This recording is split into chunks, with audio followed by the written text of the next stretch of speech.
No nosso quadro Saúde e Bem-Estar de hoje, eu recebo aqui o Dr. Jorge Meirelles, que faz parte da equipe do HRO, e a gente vai falar de um tema muito importante, principalmente para as mães de primeira viagem e, de um modo geral, para os bebês. Por quê? Porque nós vamos falar da importância do teste do olhinho e, principalmente, da importância do acompanhamento que deve ser feito a essas crianças. Vamos, então, começar a falar um pouquinho, né, da importância, né, que deve ser feito o teste do olhinho logo que a criança nasce. Pronto, então o teste do olhinho, ele seria uma espécie de um teste de triagem para a criança que acabou de nascer. A princípio ele foi idealizado para ser feito pelo próprio pediatra. Durante o nascimento, em geral é feito no dia seguinte, após nascer, o pediatra faz.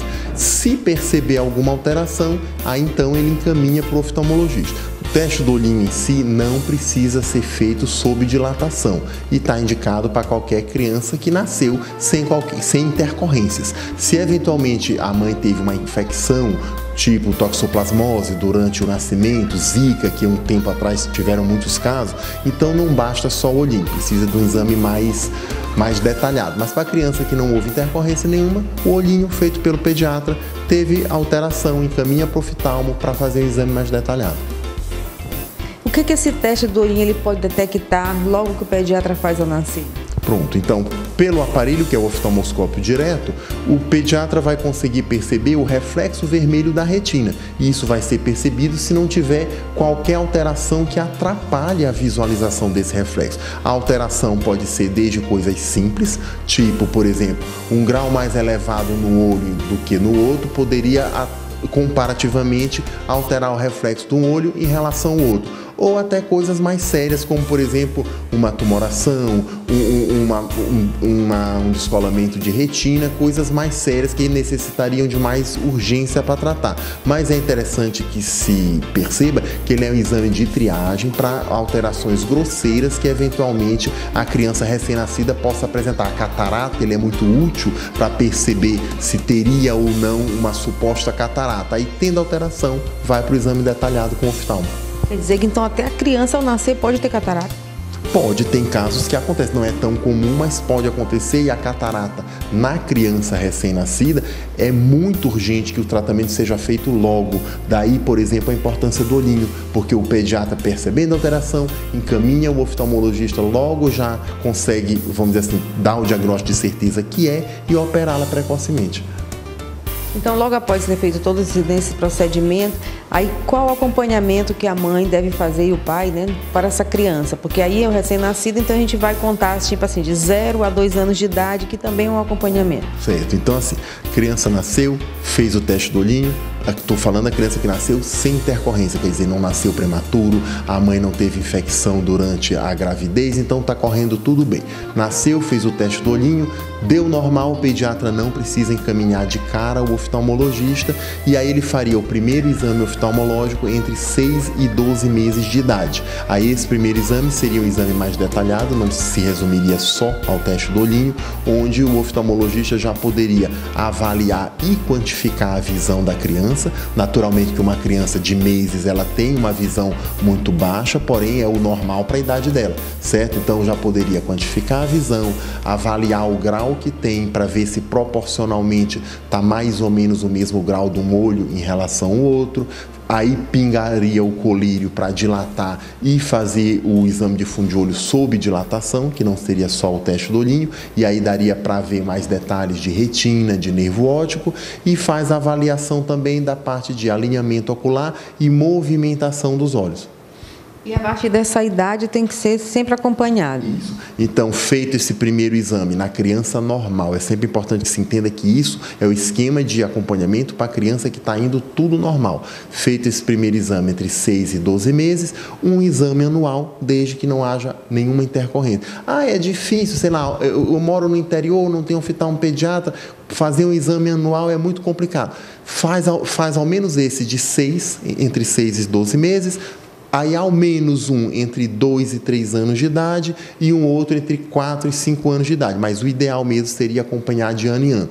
pelo menos até a idade da criança começar a se alfabetizar, isso é importante, porque uma criança que já está indo para a alfabetização, não só ele sabe se explicar melhor, porque já entende mais das coisas, já fala e tudo mais, como visualmente ele está sendo mais exigido. Então, se ele tiver alguma alteração, é mais fácil que alguém perceba, porque ele está sendo exigido.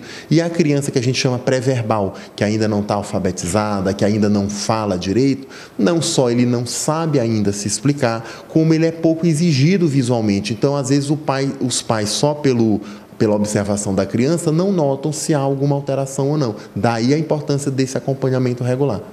E a partir daí, como você falou, na escola já é exigido, porque ele vai ter que estar lendo, se ele não conseguir ler, às vezes nem só os pais, mas o próprio professor já percebe. Aí é importante, nessa idade também, já fazer, até inclusive se tiver que usar um óculos para corrigir.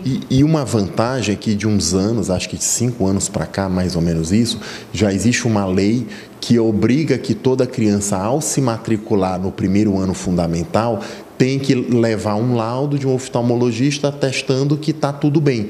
Então, isso tanto faz se é escola pública ou particular. Ou seja, a criança que ingressa na escola hoje no Brasil, ela obrigatoriamente passou por um exame oftalmológico, nem que seja um exame simples, só para checar a visão. Então, a partir daí você já fica mais tranquilo, porque fez o exame, está indo para a escola, está sendo exigida, então é mais fácil perceber se há alguma coisa ou não. E abaixo de 5, 6 anos, deveria fazer esse acompanhamento então regular. E se a criança tiver algum problema? Aqui no HRO, por exemplo, vocês têm como verificar, como fazer esse tratamento? Sim, é que aí, vamos dizer assim, o tratamento é focado de acordo com o problema que tem. Supondo, por exemplo, uma catarata congênita. A catarata congênita, principalmente se ela for de um olho só, numa criança recém-nascida, ela precisa de um tratamento muito urgente, que seria, a princípio, a retirada da catarata. Uma vez retirada a catarata, fica um grau elevado nesse olho que teve a catarata retirada, então é preciso corrigir o grau que sobrou, né? Imagina uma criança ficou em cerca de 14 graus no olho, por conta da retirada da catarata, e o outro está em torno de 3, por exemplo. Então, se isso não for corrigido, de nada adiantou a cirurgia precoce, ela não vai conseguir desenvolver uma boa visão no olho que está com um grau tão elevado. Então, é preciso perceber isso, prescrever o grau como óculos ou lente de contato, né? Quando existe essa diferença tão grande, é preferível ir para a lente de contato, e aí então o tratamento ele vai sendo focado de acordo com o que está acontecendo. Se é catarata, se é estrabismo, se é glaucoma, qualquer uma dessas coisas aqui no hospital se tem condição de tratar.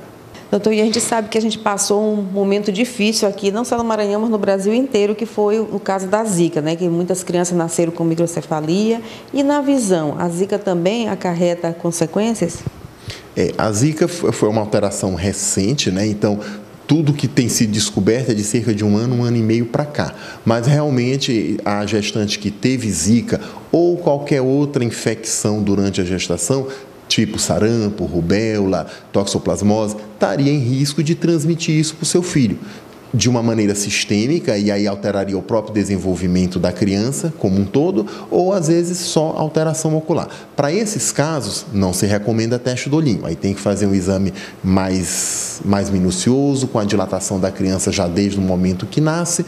Se não for encontrado nenhuma alteração, pode-se fazer um acompanhamento a cada 2 ou a cada 3 meses para ver como está se desenvolvendo. Na maioria dos casos, por sorte, na maioria dos casos dessas infecções congênitas, elas terminam não passando para a criança, mas a gente precisa acompanhar, porque caso aconteça, precisa diagnosticar e tratar precocemente. Eu só tenho a agradecer mais uma vez aqui toda essa equipe do HRO, hoje aqui com o Dr. Jorge Meirelles, dando essas dicas tão importantes, principalmente para essas mães de primeira viagem que a gente fala, né? E nem só para as mães de primeira viagem, mas porque a cada dia surgem, né? Como essa epidemia que teve aí da Zika, então é importante que a gente está sempre acompanhando e trazendo essas informações para que as pessoas tenham um diagnóstico precoce de uma doença que pode acarretar no futuro. Obrigado, a gente que agradece essa oportunidade de estar esclarecendo a população.